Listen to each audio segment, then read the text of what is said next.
So, now that some time has passed and we've had a moment to reflect on this latest round of Russia, US, Ukraine peace talks, there are multiple dynamics unfolding simultaneously that together explain why diplomacy keeps failing, why neither side is willing to compromise, the political theatre that is more than the actual genuine diplomacy, but also Putin's priorities and his concerns, including who he focuses on and is in attendance.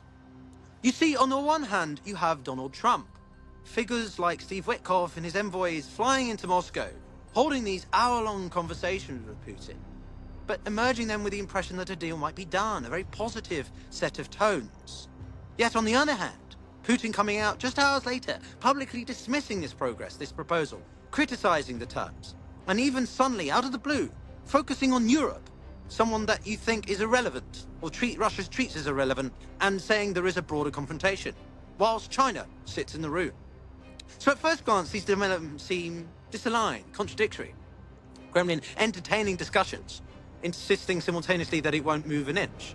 But you have to peel back those layers and intersect all these elements, because these various signals then fit together perfectly. You have to recognize that when Putin lashes out against the party that has been sidelined throughout, when he's taking hours to actually deliberate the details, and China, his biggest supporter, is there as well, these are not illustrations that everything is fine as it may well claim to be.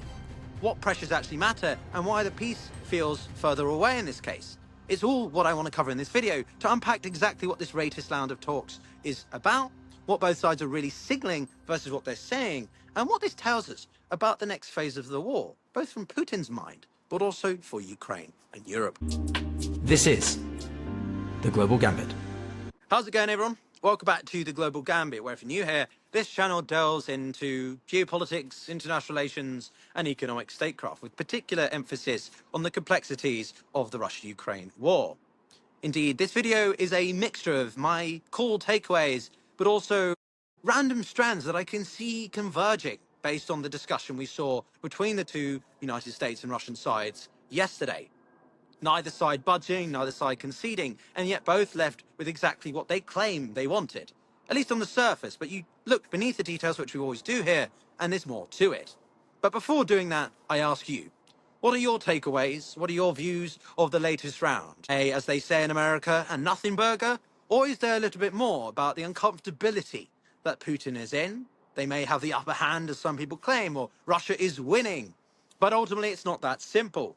And why certain rhetorics and certain attendees demonstrate Russia's back might be up against the wall more than they like to admit. Let me know in the comments. Now, let's start with the uncomfortable truth.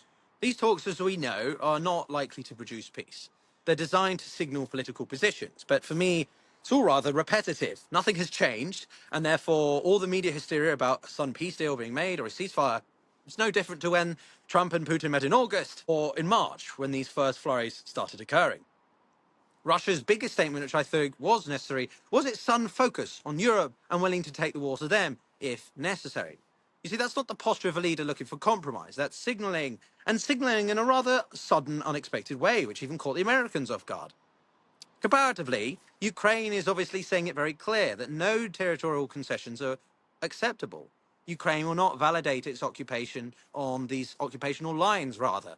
A no deal negotiated Kiev's head will stand. Ukraine has never been a part of these talks directly because the US feels it's better to deal with it in a great power political standing point. But without leverage over either Moscow or Kiev, with Congress continually divided, Washington cannot force either side into a settlement. So all three actors walk into this knowing the outcome already. It's not therefore diplomacy, it's choreography. The biggest pressure point can be if America really tries to make Europe stand down on its unwillingness to compromise or discontinue its support for Ukraine.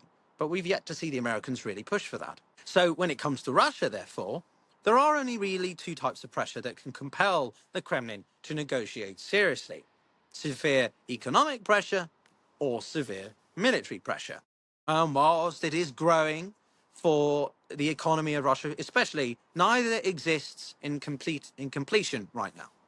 Russia's economy is strained. Oil and gas tax revenue has fallen by nearly 30%. Sanctions have hit Rosneft, Lukoil, Russian railways is drowning under 50 billion in debt, and interest rates have been forced up to 16.5%. But strain is not collapse, and why I refuse to use such terminology in this channel. Russia is still earning tens of billions through this shadow fleet, which Europe is cracking down on. But its central bank technocrats have stabilized inflation enough to prevent panic, and the public continues to absorb the hardships. Putin is, of course, under pressure, but nowhere near the point where he has to sort of choose a different path. Conversely, on the battlefield, Russia is advancing.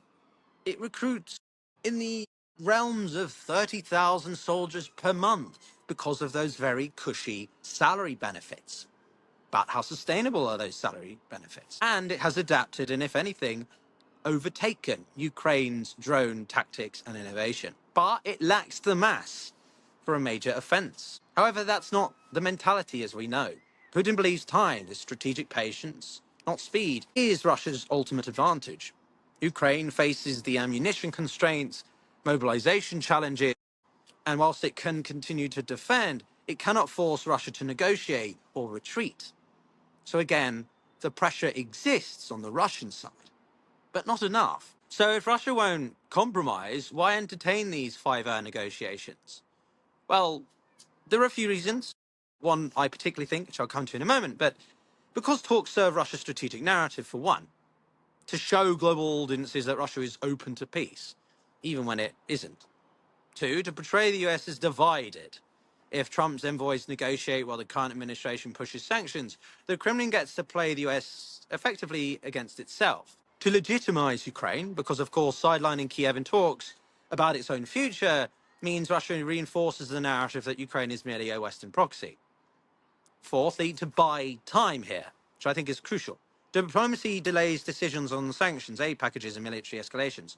And to Russia, therefore, talks are not a path to peace, they're a tool of the war, but also because delaying means Putin is allowed to stabilize his base. Putin does not entertain 5-hour talks unless he actually has to consider the points seriously. If he doesn't, he dismisses Witkoff after 40 minutes, as he has done in previous times this year. Nor does he lash out against a group, Europe, in a way that he did, unless he is particularly rattled by them. If Putin lashes out, or he goes quiet, those are indications that he is not in a comfortable position. Now, I'm not going to go into the in-depth aspects that Ukraine can't accept. The biggest concern is about territorial concessions. Any of these would effectively collapse the government politically, open the door for an unprecedented advance of Russian forces, destroy any remnants of military morale, and simply set the stage for a future complete Russian overtake. For Kiev, therefore, rejecting this proposal isn't about stubbornness. It always is about longer-term survival and having to play the game of ensuring continued support, mainly from the United States. The idea that we might actually be on the precipice of some kind of ceasefire or the imminent collapse of the Ukrainian side is preposterous. Neither side has the pressure needed to make that peace. Neither side has the leverage to force the other. And neither side has the political space to compromise. These talks are just a bit of a circus, if I'm honest. And to use a particular favourite phrase of mine, involving also some of the less savoury characters, bit of a circle jerk. One of the most important and overlooked aspects of, though, is who was in the meeting room with Witkoff and Putin. China. Beijing quietly sent senior observers, the foreign ministry, Wang Li, to the talks. And their presence fundamentally changes the meaning of this so-called peace process. Why was China there? Because China has become the indispensable power in Russia's wartime survival. It is Russia's single largest energy buyer, its main supplier of critical dual-use components, its effective backstop, and therefore its most important geopolitical shield. As I said, Putin spoke for 5 hours, but he's also there with China, clearly wanting to demonstrate that the war is sustainable and win favor with Beijing. For 4 years, Russia has fought this war on borrowed economic oxygen. And that oxygen is increasingly coming from the supply of China. So while America's envoy meeting Putin makes the headlines, What's more consequential is the dynamic that China is just sitting there, vetting every serious discussion, the strongman dynamic, and it fits this wider global pattern. That Trump, Xi, Putin, all three increasingly bypass these summits and operate through these personal bilateral power channels. Leaders like Putin want curated stages, not crowded conferences. It's the strongman era where power is performed through the image, the dominance, the leverage, and intimidation. And as well, history may have shown us, Trump once joked with Xi at a meeting that I've never seen men so scared. I want my cabinet to behave like that. Now, this was meant as humour, but it captured the mood perfectly of these latest round of talks. Xi projects fear, Putin projects defiance, and Trump wants to project that he has control of the situation. And these performances shape how global negotiations unfold. China's calculus, China attending Moscow's talks because it needs three things: Russia to keep the fighting so the US remains strategically distracted and invested, Russia not to collapse or significantly destabilize because a weak, chaotic Russia is a liability for Beijing. There was a reason China didn't openly support the strategic partnership between North Korea and Russia last year, because it doesn't want attention being brought to the Southeast Asian or East Asian theaters. Beijing doesn't want Putin defeated, but it does not want Putin desperate and reckless, something that he can increasingly become. A cornered Russia would be volatile, and volatility endangers China's own economic and self-interests. That is the worst thing that they can do. Xi wants to be in a place where he has total control, not just over his own government, but also over Putin's direction. Putin pretends to, but it's not the same as President Xi, who's very muted about matters of Chinese strategic, economic, and self-interests. And it's very steadfast, not making threats. They condemn Japan's provocative comments by their new prime minister, for example, but they don't openly threaten, as Putin does with Europe. So China wasn't therefore just observing, it is assessing. How stable is Putin really? How serious are Trump's people in a future scenario over Taiwan, for example? And whether any of these peace framework aligns and the overall shift of foreign policy under the Trump administration aligns or can be capitalized by Beijing. So for me, to take away from this latest round is three things. Russia signals confidence, not desperation. Not because things are going well, but because they're going well enough. But if agitated enough by external entities, Putin does react. The US-Russia channel is widening, but it's not deepening. There's communication, but not really deeper negotiations. And Ukraine's political red lines seem unchanged and unchangeable. And America is either losing the willingness to pursue to try and make them change, or it's not as simple as we might think. But again, what do you think about all this? Is there progress here for hope, for minor optimism, or is it simply going to get worse as things go on? Let me know in the comments below, and I'll see you all in the next one. And if you want to support me further, you can find links to my Patreon, to buy me a coffee or a beer, and I'll see you all next time. Take care.